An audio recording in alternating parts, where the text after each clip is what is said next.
cronaca a Merano, un neonato trovato morto nel fondo di una scarpata da alcuni turisti, la testa avvolta in un panno legato più volte attorno al collo. Aggredivano e picchiavano giovani coppie a Venezia, 5 ragazzi tra i 16 e i 19 anni individuati e bloccati dalla polizia, in un caso si erano anche scagliati contro gli stessi agenti. Camion si ribalta sulla 4 in direzione Venezia tra Cessalto e San Donà di Piave, solo i gessi in cemento hanno impedito un salto di corsia che avrebbe avuto conseguenze drammatiche. Prima vittima padovana, seconda in Veneto causata dal virus West Nile, a un pensionato di Piazzola sul Brenta infettato ad agosto con la puntura di una zanzara. Nuovo capitolo della Tangentopoli delle Terme ad Abano, condannati 4 imprenditori per corruzione negli appalti di illuminazione. Caso autostrade, nel pomeriggio il CDA di Atlantia, dopo la nuova inchiesta seguita al crollo del Ponte Morandi, si ipotizzano le dimissioni dell'AD Castellucci. La leggenda dello sci femminile lancia a Treviso la camminata per la vita, domenica prossima a favore della città della speranza.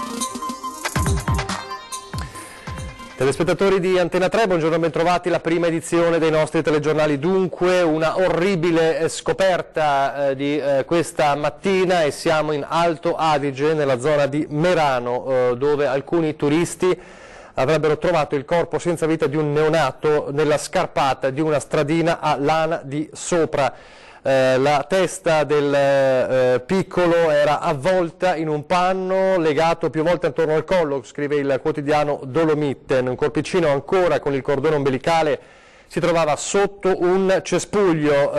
Sul posto sono intervenuti i carabinieri e la Croce Bianca.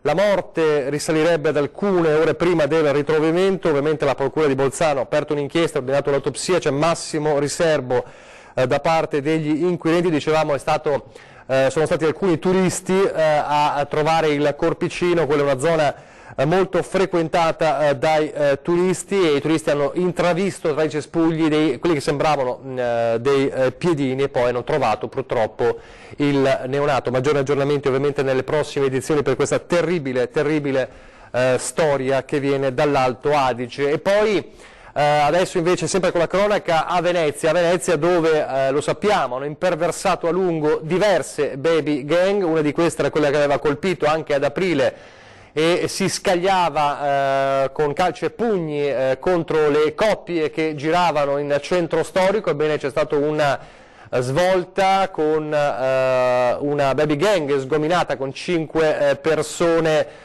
bloccate. Ci racconta quanto accaduto nelle ultime ore a Venezia la nostra Anna Maria Parisi. Anna Maria. Buongiorno da Venezia, dove la polizia da questa mattina sta chiudendo il cerchio sulle violenze registrate da una banda di violentissimi giovanissimi. Parliamo quindi di baby gang. Nelle prime ore di questa mattina, infatti, la squadra mobile della Questura di Venezia ha eseguito 2 provvedimenti restrittivi della libertà personale emessa a carico di 5 ragazzi appartenenti a questa baby gang, che a Venezia da inizio aprile scorso si è resa responsabile in concorso e a vario titolo del pestaggio di 3 coppie di fidanzatini, dei reati nello specifico di minaccia, lesioni gravi, aggravate, resistenza e oltraggio a pubblico ufficiale. Ma non basta, getto pericoloso di cose. 3 di questi 5 giovani sono maggiorenni, a loro carico è stata disposta la misura degli arresti domiciliari. Gli altri 2 minorenni all'epoca dei fatti sono stati invece collocati in comunità. I fatti, quando risalgono alla notte tra sabato 6 e domenica 7 aprile, quando 2 coppie di giovani fidanzati erano state vittime di un'aggressione da parte di questo gruppo di ragazzi, tra i quali i 5 colpiti da provvedimento tra Campo San Giacomo di Rialto e Campo dell'Erbaria, per intenderci proprio nei pressi del ponte di Rialto, quindi nel cuore del centro storico lagunare. E da Venezia per il momento è tutto, la linea torna allo studio con i maggiori dettagli nel corso del TG della sera. Linea allo studio. Grazie ad Anna Maria Parisi. Ancora la cronaca con l'incidente avvenuto poco dopo le 11 lungo la A4 tra Cessalto e San Donà di Piave, con un mezzo pesante che si è ribaltato causando una coda di 5 km appunto in direzione Venezia. Le cause dell'incidente sono al vaglio della polizia stradale, sul posto anche i mezzi di soccorso per spostare l'auto articolato e il personale degli ausiliari della concessionaria. Fortunatamente non ci sono feriti, però avete visto anche delle immagini, il mezzo pesante, soprattutto nella prima immagine, il mezzo pesante rovesciandosi, spiega Autovia, ha causato anche lo spostamento di alcuni New Jersey in cemento della corsia di sorpasso della carreggiata opposta in direzione Trieste. Fortunatamente questi New Jersey in cemento hanno evitato un problema ben maggiore, cioè un salto di corsia che avrebbe potuto avere conseguenze davvero drammatiche. Ci ricordiamo un caso simile proprio a Cessalto che provocò diverse vittime. Fortunatamente non è stato così. Disagi comunque al traffico si registrano anche nell'altra direzione di marcia, dove attualmente ci sono code a tratti. Purtroppo un'altra giornata mattinata un po' particolare lungo la A4. Adesso nel Padovano, dove si registra la prima vittima del virus West Nile. Dopo 23 giorni di ricovero in ospedale è morto il pensionato di Piazzola sul Brenta, colpito dalla febbre del Nilo. Prima vittima nella provincia di Padova della West Nile. Il 70enne, punto da una zanzara nel giardino di casa in via dell'Orto, aveva accusato i classici sintomi di debolezza e febbre in un quadro di salute già compromesso. Non sono bastate le cure tempestive, le sue condizioni non gli hanno permesso di contrastare il virus. Il caso era stato segnalato dall'USL 6, che ai primi di settembre ha comunicato tutto al comune di Piazzola. La puntura della zanzara infetta quasi sicuramente ad agosto nel giardino di casa, visto che l'uomo non si era mai allontanato per le vacanze. L'azienda sanitaria aveva reso noto che comunque non era stato necessario l'intervento di disinfestazione straordinario nell'area di residenza del malato, dato che l'amministrazione comunale aveva già attuato il piano di disinfestazione delle zanzare previsto per il 2019. Il caso di Piazzola sul Brenta è il primo morto nel Padovano, il secondo nel Veneto dopo un decesso nel Vicentino in agosto. Ancora dal Padovano è il nuovo capitolo sulla cosiddetta Tangentopoli delle Terme. Induzione indebita e corruzione. Non si ferma l'inchiesta che ha smascherato una fitta rete di tangenti nei comuni delle Terme che avevano portato nel 2016 all'arresto dell'ex sindaco Luca Claudio. Altre 4 condanne nei confronti di altrettanti imprenditori sono state inflitte lunedì dal Tribunale di Padova. Stando alle accuse, i 2 imprenditori rodigini condannati a 4 anni, Luciano e Saverio Guerrato, avrebbero ottenuto un appalto da 15 milioni di euro per gli impianti di illuminazione del comune di Montegrotto Terme, in cambio di 120.000 euro versati a Claudio e al sindaco di Montegrotto Terme Massimo Bordin. 2 anni invece ad Ermano Pegoraro, consigliere con delega ai lavori pubblici, e 10 mesi a Giuseppe Biava, titolare di una società di Bergamo, che invece erano entrati in contatto sempre per lavori di illuminazione. Il giudice ha disposto anche i risarcimenti nei confronti dei 2 comuni. Si tratta di una grande vittoria per il comune, ha commentato il sindaco di Montegrotto Terme Riccardo Mortandello. Il comune ora agirà in sede civile per la quantificazione dei danni. Adesso l'economia. Ieri abbiamo raccontato del Consiglio di amministrazione di Edizione a Treviso, Edizione che detiene oltre il 30% di Atlantia, la holding delle autostrade, e ieri si è deciso per il Consiglio di amministrazione di oggi, previsto nel pomeriggio a Roma, e nel quale molto probabilmente l'amministratore delegato Castellucci dovrebbe lasciare, comunque ci dovrebbe essere un cambio al vertice.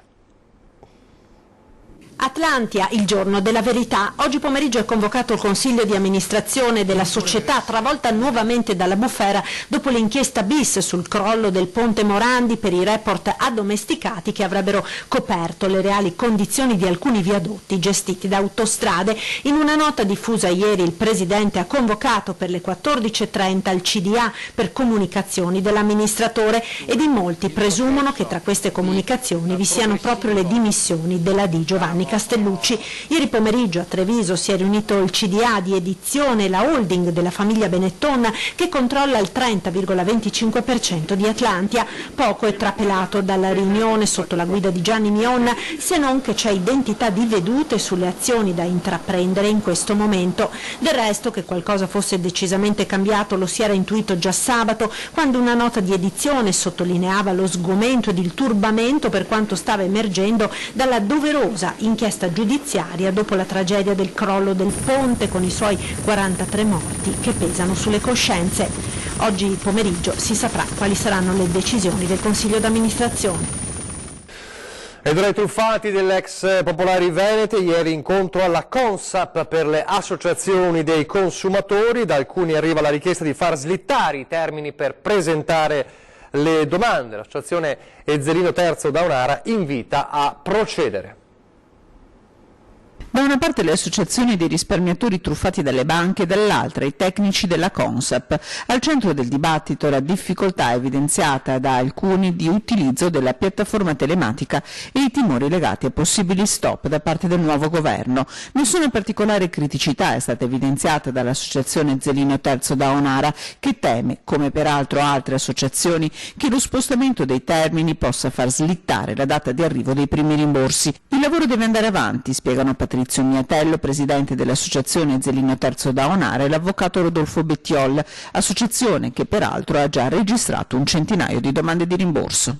L'incontro è stato molto positivo, anche il professore penso che sia soddisfatto. Cosa ne dice, professore? No, sono molto soddisfatto e tanto sono persone molto preparate e informate e quindi credo che si lavorerà bene in futuro.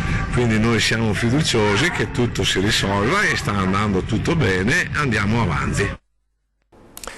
La politica adesso, ieri le dimissioni, no, l'addio scusate di Renzi al PD, lo strappo, cosiddetto strappo di Renzi al PD, la notizia è arrivata in diretta durante la trasmissione a Ring, commentata subito dal capogruppo dei Dem in regione Stefano Fracasso, che oltre ad attaccare Calenda, un altro che ha lasciato il PD, si è tolto qualche sassolino anche nei confronti dell'ex Premier. Sentite allora l'estratto della trasmissione Ring ieri, proprio nel momento in cui si veniva a sapere dell'addio ufficiale di Renzi.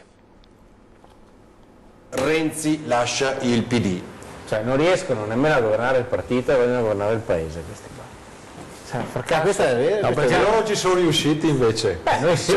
A quel poco che abbiamo governato, il giorno prima si è fatto votare la fiducia e il giorno dopo ha mandato a gambe all'aria il governo del paese. Quindi io l'ho già detto che non condivido questa scelta di Renzi, poi saranno gli elettori a giudicarla. Renzi, riferiscono fonti parlamentari Dem, ha ribadito al Premier che continuerà a sostenere convintamente il governo. Si deve organizzare sul territorio, come fanno a sostenere il Premier Conte? Questa è la parte che si può dire, poi bisogna capire l'altra parte della telefonata. Cosa gli ha chiesto? Il caso del sostegno. Il caso del sostegno. Penso che non si sia limitato a dire questo. Perché in un partito si discute, c'è una maggioranza, si prende una linea e quelli che vanno in minoranza, peraltro lui è stato uno di quelli che ha spinto per fare il nuovo governo, quindi quale sarebbe il motivo? Sì, ma lui voleva un governo istituzionale di 6 mesi per fare la finanziaria e tornare al voto, invece Zingaretti, per non farsi vedere succube di Renzi, ha detto no, facciamo un governo invece di lunga durata. Tutte formulette. No, ma è vero, perché lui voglio un governo istituzionale per fare la finanziaria. Guarda, il governo fa la scissione finché dura, no? Anche il precedente governo doveva durare 5 anni e dopo è durato 14 mesi, quindi chi lo sa quanto dura un governo. Nel corso di Ring, peraltro, è arrivato anche l'esito finale del sondaggio che abbiamo lanciato ieri sulla questione Prosecco, la guerra del Prosecco, giusto cambiare il nome. Allora, per chi se lo fosse perso ieri in diretta l'esito, ecco qual è l'esito finale. Avete detto sì, giusto cambiare il nome, il 14% di voi, l'86% di voi invece ha detto no, non è giusto cambiare il nome. Intanto la divisione tra le cantine continua. Adesso invece torniamo alla cronaca per parlare di una persona, di un uomo scomparso da ieri. Sono ricerche in corso nel Bellunese, ci racconta tutto Tiziana Bolognani. Tiziana. Buongiorno a voi, dalla tarda serata di ieri sono scattate le ricerche di un 68enne di Voltago uscito per una camminata non più rientrato. L'allarme è scattato attorno alla mezzanotte, l'auto dell'uomo che si chiama Mauro Casera è stata rintracciata stanotte all'1 in Val Canzoi, siamo nell'area del Parco Nazionale Dolomiti Bellunesi, in comune di Cesio Maggiore. Nella notte le squadre del Soccorso Alpino di Feltre hanno perlustrato le strade e i principali sentieri della vallata. con l'unità cinofila della stazione. In mattinata si è alzato in volo l'elicottero del SUAM di Pieve di Cadore che ha trasportato in quota i soccorritori. Sono attesi anche i cani molecolari del soccorso alpino. Presenti il centro mobile di coordinamento del soccorso alpino che è stato sistemato, attrezzato nelle vicinanze del lago della Stua, i vigili del fuoco e i carabinieri. È tutto da Belluno, a voi. E a Venezia si continua a discutere anche di quell'aggressione a un gondoliere da parte di un turista. Il mio collega sta bene, fortunatamente ha avuto una piccola escoriazione causata un po' da questo battibecco animato, però niente di grave insomma. In una Venezia stracolma di turisti dove nonostante le campagne di sensibilizzazione continuano spesso a mancare le regole minime di buona educazione, dove tra visitatori e residenti oramai costantemente stipati tra calli e campielli possono amplificarsi anche piccoli gesti, succede persino questo. È bastato che un gondoliere riprendesse una turista sudamericana salita senza chiedere permesso a scattarsi delle foto in gondola per scatenare la reazione tutt'altro che accomodante del marito.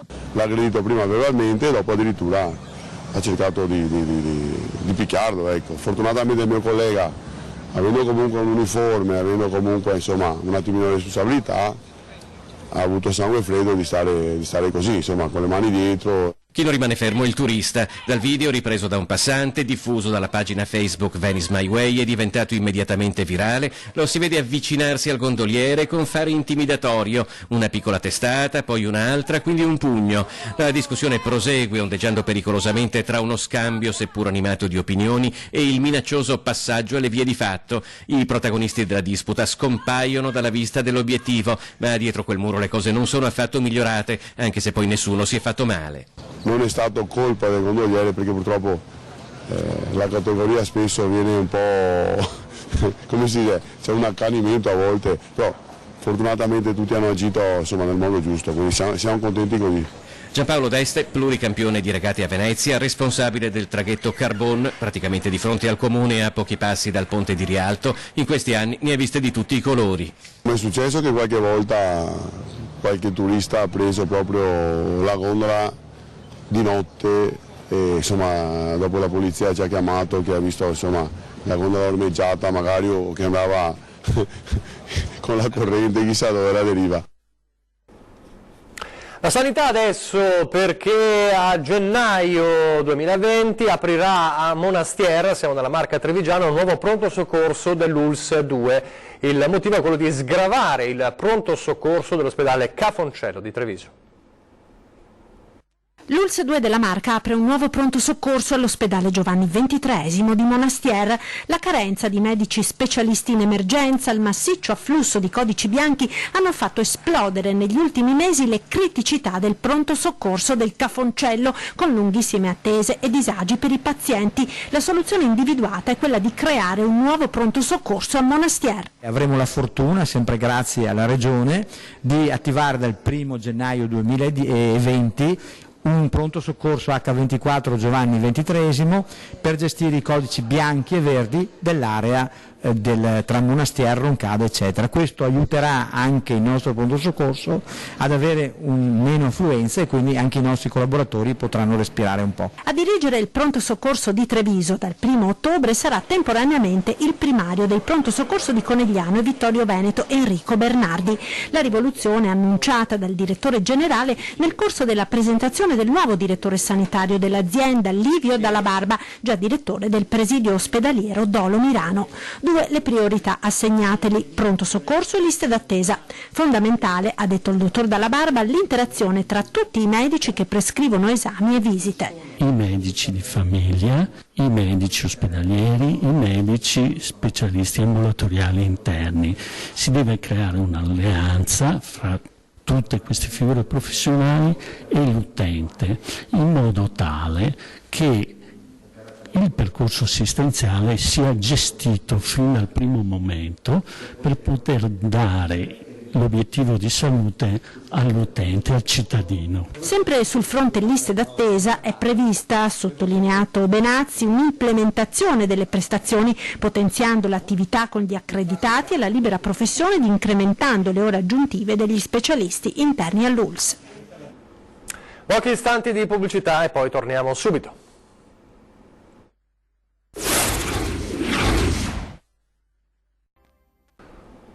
Rieccoci in studio in diretta per parlare di Deborah Compagnoni, leggenda dello sci femminile adottata da Treviso e che a Treviso lancia la camminata per la vita.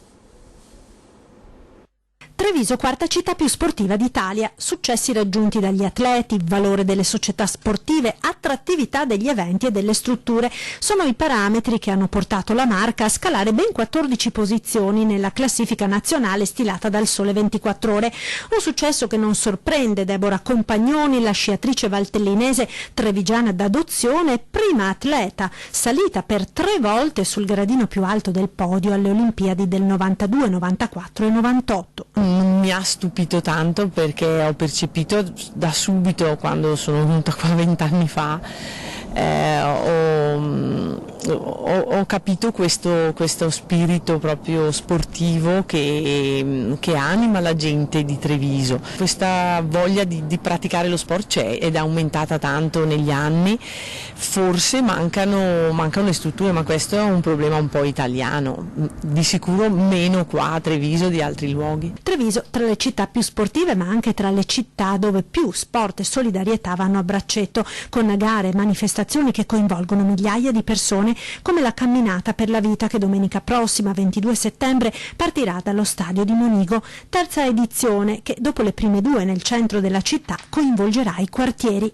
Una camminata per sostenere la lotta alle leucemie infantili. Alla Città della Speranza per completare un progetto di ricerca che è stato iniziato proprio 2 anni fa con la prima edizione, e il resto andrà comunque ad altri progetti importanti sempre della Città della Speranza. E ancora solidarietà e sport con una pesca particolare.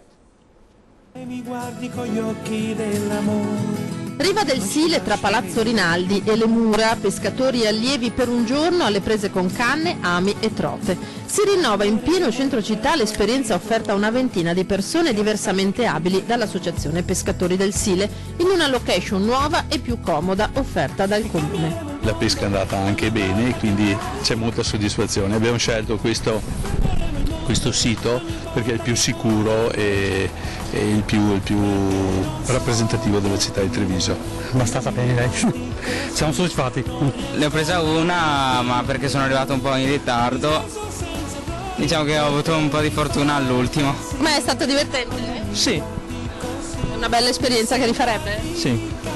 Ti piace questa attività, la pesca? Sì, tanto. E sei riuscita a pescare qualcosa? 3 pesci.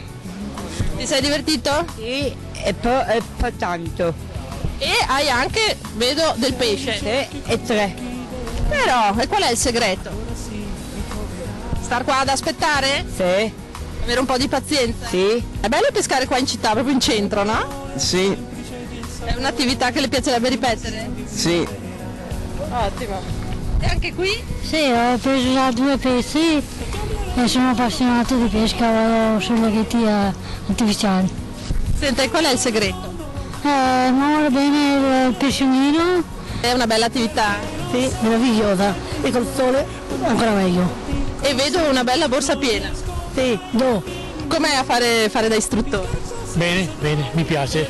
Mi piace, una cosa che non si può descrivere. Quest'anno abbiamo avuto la disponibilità da parte del Comune di usare questa location, che è sicuramente più idonea perché i ragazzi sono più sicuri, più tranquilli, una soddisfazione incredibile. Bello, vogliamo ripeterlo e speriamo che ci siano sempre più partecipanti. Guardi, sulle mani!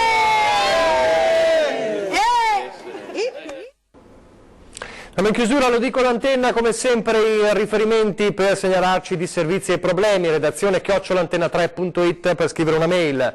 0422 023 0898 per lasciare un messaggio in segreteria, 351 175 5340 per SMS e WhatsApp. A ore 13 fra pochissimo, il martedì come sempre è dedicato alla sanità e allora parleremo di artrosi del ginocchio e dell'anca, le nuove cure in studio.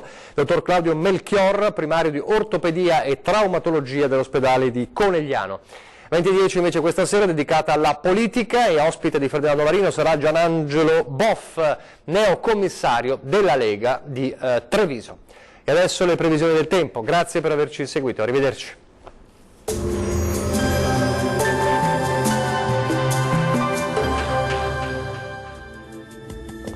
Bentrovati al meteo. Continua l'estate settembrina, ma una nuova perturbazione è alle porte e porterà temporali e anche un deciso calo termico a partire da metà settimana.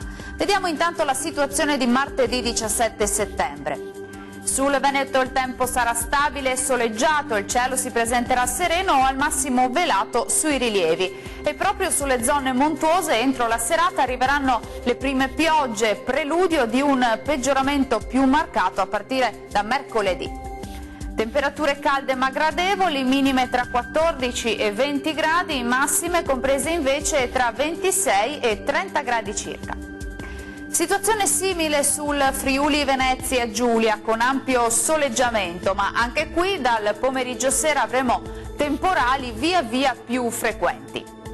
Temperature invariate, minime tra 17 e 20 gradi, massime tra 24 e 28 gradi.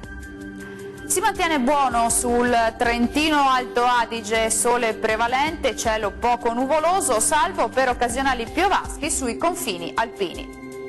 Temperature minime tra 15 e 16 gradi, massime oscillanti invece tra i 29 e i 30 gradi.